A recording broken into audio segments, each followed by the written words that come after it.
走过了严峻的疫情，北美馆在筹办将近3年的时间，终于呈现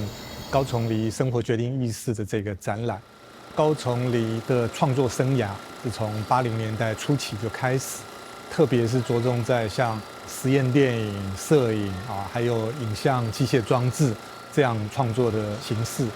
这些形式其实它背后都强调如何去回应对于历史文明，还有就是我们怎么去透过这些影像的生产，去跟文化去做对话。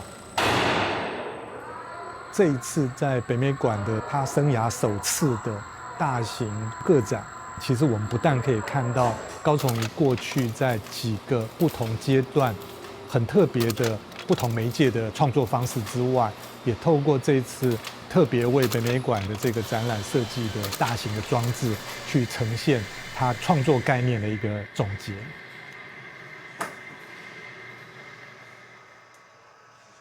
生活决定意识是马克思和恩格斯他们在1840年代中期有一份手稿从未出版过，叫做《德意志意识形态》。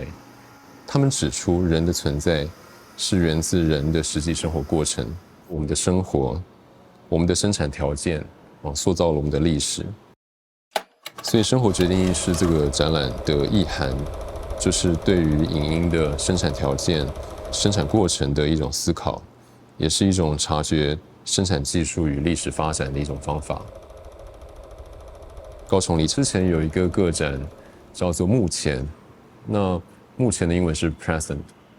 所以这次就是再重新回顾它的目前状态，就是 represent。所以在这个双重意涵下面 ，represent 作为它的英文展题。不是意识决定生活，而是生活决定意识。整个展场就是有机的状态啊。你只要有影像的问题意识，你看到的就是影像。影像的定义就是让一切不再具备一个位置的，就是影像嘛。就像镜像，你不能证明它的存在，可是眼睛看得到。那我现在做的御赐一只也好啊，或者是牛仔也好，它有位置，它同时也没有位置。你看到那个一只的影子，或者它的闪烁，或者是那个雕塑的身体、影像的头，它明明就是有位置嘛，可它同时也有其他感知，不能证明它存在的那一个部分。你要把自己看成就是一个影像机器，就是你只要有这个问题意识，你有这个热情，我们都有眼睛嘛，我们怎么把视觉对象化，把感知问题化？我用我的比较熟悉又便宜的8厘米，然后做动画嘛，然后动画里面会穿插一些实色影像，幻灯简报电影啊，明香电影院啊，都是这个脉络的产物。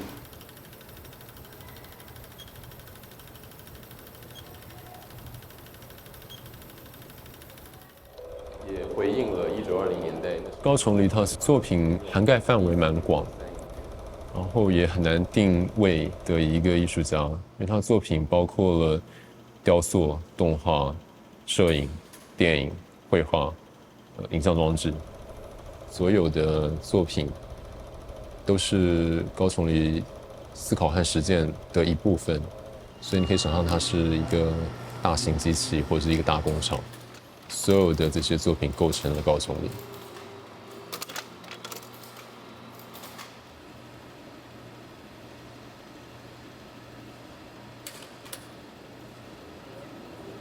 有一件作品叫 ASA 的 N 次方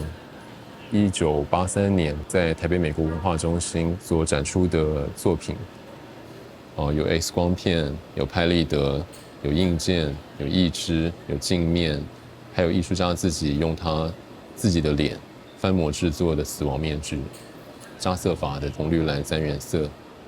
这可以说是高崇黎早期对于影像史的一次访查。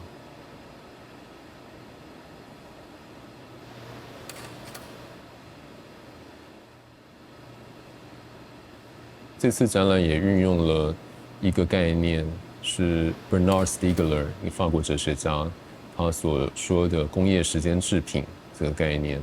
基本上就是有时间流的工业制品，例如唱片、电影，它是有一段时间性的。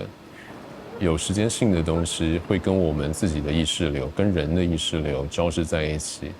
那它特别强调这个时间的部分。运用的很多物件，以前我们在艺术史上会叫做现成物，但是他这次都叫它们工业时间制品。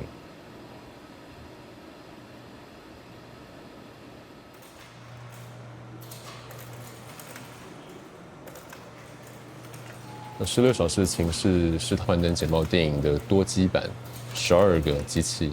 播放900多片的幻灯片，此起彼落的这个过片声，其实就很精彩。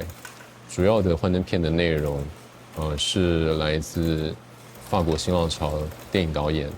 雷奈的一个著名作品叫《广岛之恋》。高崇礼搜集到这一个电影的拷贝，然后把这个电影的拷贝底片一个一个的剪下来，把它们变成幻灯片，然后放入到这些幻灯简报电影里面。作品里面从电影的条状技术把它分解变成格状的静态的关系，但是又在12个幻灯简报电影机器的运动里面，又把它从静态的幻灯片让我们看到影像的运动。那个影像的运动有横向的连接，也有直向的单一个简报电影的序列。这部电影当时在日本上映的时候叫做24小时的情事，但是因为高崇礼没有搜集到全部的电影拷贝，他说不足24小时，所以只有16小时，就叫做16小时的情事。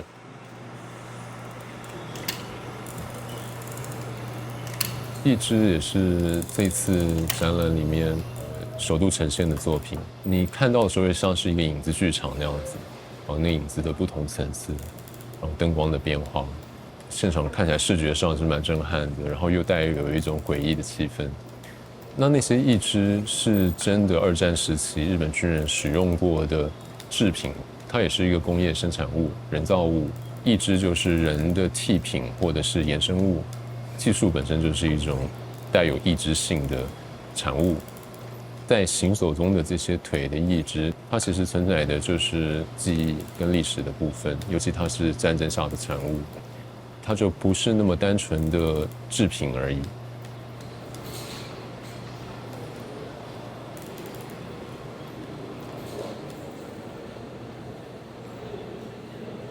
肉身与魂魄的摄影作品里面，影像的内容，有很多其实就像是雕塑一般，好像他用影像去捏塑对象一样。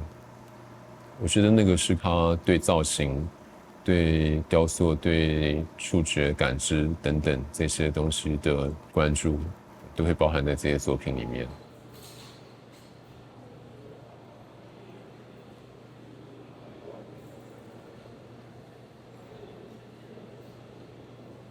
时间磁化，观众会需要走上一个小楼梯，然后可以把头放进去那个圆心，去聆听展场各种各样不同的机械音，有点像一个大型的集音器。观众还会听到二战时期的战况广播，里面的去音结构其实很多是仿造耳蜗的曲度、不同的开口大小或者说宽窄，然后去让声波反射有不同的音场出现。里面的声音会有各种不同的变化。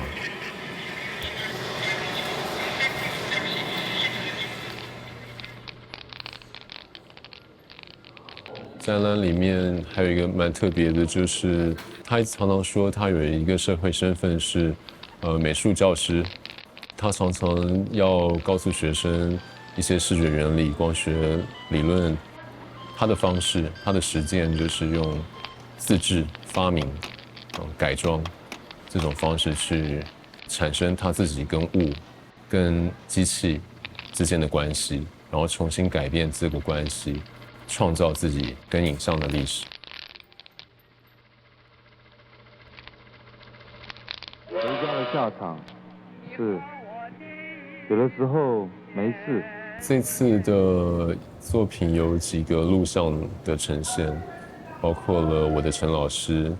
包括远离伊拉克，包括延迟的次点题2，包括了逆旅的3段航程，其中比较特别的是逆旅的3段航程里面有包括了3部影片，里面混杂了他的影像日记，然后他父亲，然后他用旁白的方式去诉说。那些作品也回应到他对于私人记忆、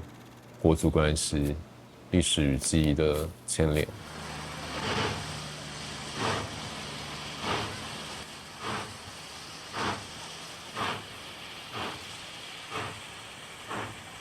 对高崇离，他常常区分机器影像和影像机器，这个差别就在于他更关注于影像生产条件，所以他会从一些本质性的问题去出发。我们平常看到影像会太着迷于那个影像本身的内容或对象物，但在他的作品或他的实践里面，不断地提醒我们，应该要去看生产过程，那个才是跟历史最有密切关联，跟我们自身的存在最有密切关联的部分。我觉得他的这个观点在台湾的艺术家之中是蛮独到、很突出的。